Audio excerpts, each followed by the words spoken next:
आदाब, नमस्कार, सत श्री अकाल। तो आप तमाम लोगों का स्वागत है। उम्मीद है कि आप बेहतर होंगे और अपनों का ख्याल रख रहे होंगे। बात करते हैं एक नए सीरियल किलर की। एक ऐसा सीरियल किलर जो कत्ल करता और उसके बाद पीठ पर लिख देता धोखेबाज। बताइए, ऐसा भी कोई सीरियल किलर हो सकता है जो पहले कत्ल कर दे, पीठ पर लिख दे धोखेबाज, और इतना ही नहीं, उसके बाद उसके पैर पकड़ता और माफ़ी मांगता कि मुझे माफ़ कर दो, मुझसे गलती हो गई है, मैं तुम्हें मारना नहीं चाहता था। हाँ दोस्तों, जिसने अपने मुंह से ही 11 कत्ल करने का कबूलनामा किया है। वो ये भी कहता है कि इसके बाद मुझे, मैं नशे में रहता हूँ तो इसके बाद का मुझे ध्यान नहीं होता।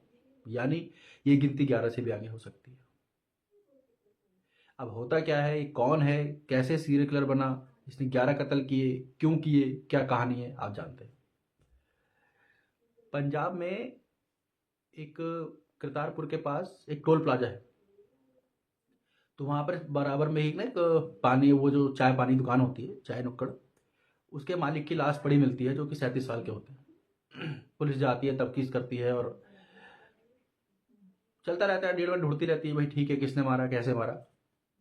तो उसके घर वाले बताते हैं कि इनका एक फ़ोन था जो गायब है। तो पुलिस उस सर्विलांस में लगाती है और उस नंबर ट्रेस होता है, तो एक इंसान को उठा लेते हैं। तो पुलिस को लगता है कि दैट्स ऑल, केस क्लोज हो गया है। अब वो बताता है पुलिस को, नहीं साहब, ये फ़ोन तो मैंने किसी से सेकंड हैंड लिया है। एक शख्स मिला था जिसने मुझे कहा था कि भाई ये रास्ते में पड़ा मिला है, सस्ते दाम में दे दूंगा, आप ले लीजिए। तो मैंने ले लिया। अब पुलिस के हाथ तो खाली। पुलिस सोचती है कि ठीक है, बताइए वो कैसा दिखता था। तो उसने कहा कि ऐसे तो याद नहीं है, लेकिन एक बहुत अजीब सी चीज़ थी। मैं बताऊँ क्या? उसने कहा कि ये जो मुझे मिला था, तो ये औरत की तरह श्रृंगार कर रखा था इसने। एक औरत की तरह लग रहा था, साज सज्जा, लिपस्टिक, सब कुछ, चुन्नी ओढ़ रखी थी, लेकिन था वो एक मर्द। पुलिस के रोंगटे खड़े हुए, ये क्या तरीका है। तो उन्होंने कहा भाई ठीक है, बनाइए, स्केच बनवाइए। तो जो आपको स्क्रीन में दिख रहा है, उन्होंने एक स्केच बनवाया और इसके आसपास के ज़िले में इसको सर्कुलेट करा दिया। कुछ दिनों बाद रोपड़ से एक मुखबिर का कॉल आता है कि जिसका आपने स्केच भेजा है वो आसपास ही टहल रहा है। पुलिस आनन फान में दबोच लेती है उसको, और जब पूछताछ शुरू होती है तो वो टोल प्लाजा वाला किलर नहीं, पुलिस के सामने एक 11 कत्ल करने वाला सीरियल किलर खड़ा होता है। फिर उससे जाना कि भाई ये डबल का क्या सीन है, मतलब डबल रोल जैसी कहानी क्या है। तो फिर पता लगता है कि ये जो है गे है, समलैंगिक, जो दिन में पुरुष की तरह रहता था और रात में औरत बनकर एक, कह सकते हैं कि ये देह व्यापार करता था। तो इसकी कहानी पीछे की ये है दोस्तों, कि पहले ये पंजाब में रहता था, मतलब पंजाब का है, उसके बाद दुबई वगैरह चला जाता है, वहाँ मेहनत करता है, पैसे कमाता है, घर भी बनवा लेता है, घर वाले खुश होते हैं, आसपास जो कर्जा वर्जा लिया होता है छोटा मोटा वो भी चुका देता है। होनहार बालक था घर का। लेकिन फिर दुबई में ना इसकी कुछ ग्रुप बन जाता है कुछ दोस्तों का, जहाँ पर ये उस नशे में और समलैंगिकता में, सेक्सुअल एक्टिविटीज़ में आ जाता है। वहाँ कुछ दिनों तक रहता है, उसके बाद फिर वापस आ जाता है। फिर ये कतर भी चला जाता है, बताते हैं।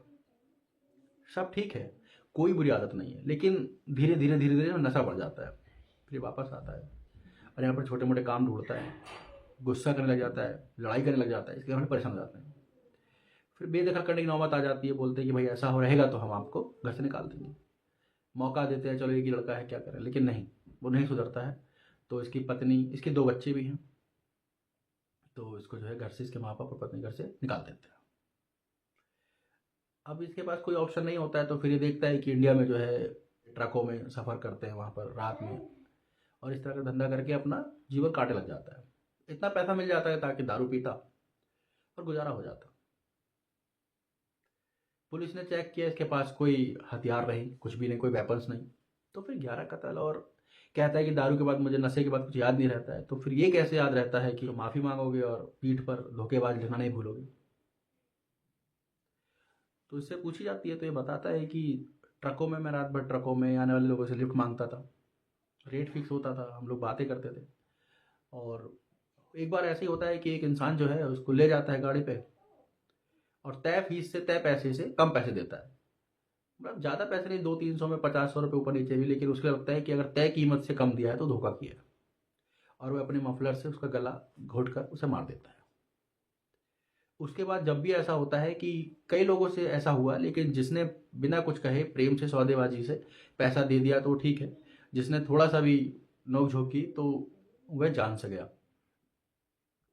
एसएस ने बताया है कि मैं मार के वहाँ डाल देता था और मुझे याद नहीं रहता था मैंने कब किसको मारा, मैं अल्टर नशे में रहता था। 11 कत्लों में से पंजाब पुलिस जो है 6 जगह तफ्तीश कर पाई है, 5 में भी काम कर रही है। मतलब इसे याद नहीं, कोई ठिकाना बताता है तो इसे नाम भी किसी के याद नहीं होते, बस दिमाग का साइको कह सकते हैं।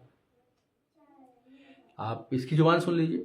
ਉਹਨੇ ਮੈਂ ਉਹਨੂੰ ਇਸ਼ਾਰਾ ਕੀਤਾ, ਉਹ ਗੱਡੀ ਰੁਕੀ। ਉਹ ਮੈਨੂੰ ਪੁੱਛਿਆ, ਕਹਿੰਦਾ ਕਿੱਦਾਂ, ਕਹਿੰਦਾ ਕਿੱਦਾਂ ਕਰਨਾ ਕੁਛ। ਮੈਂ ਕਿੰਨੇ ਪੈਸੇ ਕਿੰਨੇ ਲੈਣੇ, ਮੈਂ ਕਿਹਾ 200, ਕਹਿੰਦਾ 100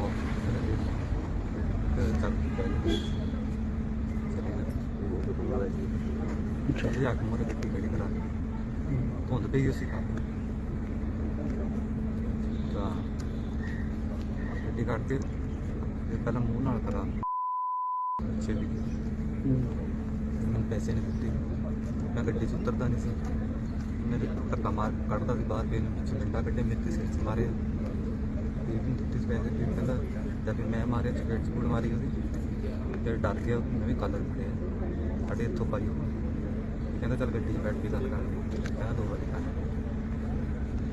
ਮੈਂ ਕਿਹਾ ਮੇਰੇ ਡੰਡਾ ਮਾਰਿਆ, ਮੈਂ ਤਾਂ ਦੱਸਦਾ ਕਿੱਦਾਂ ਮਾਰ ਗੱਡੀ 'ਚ ਬੈਠਾ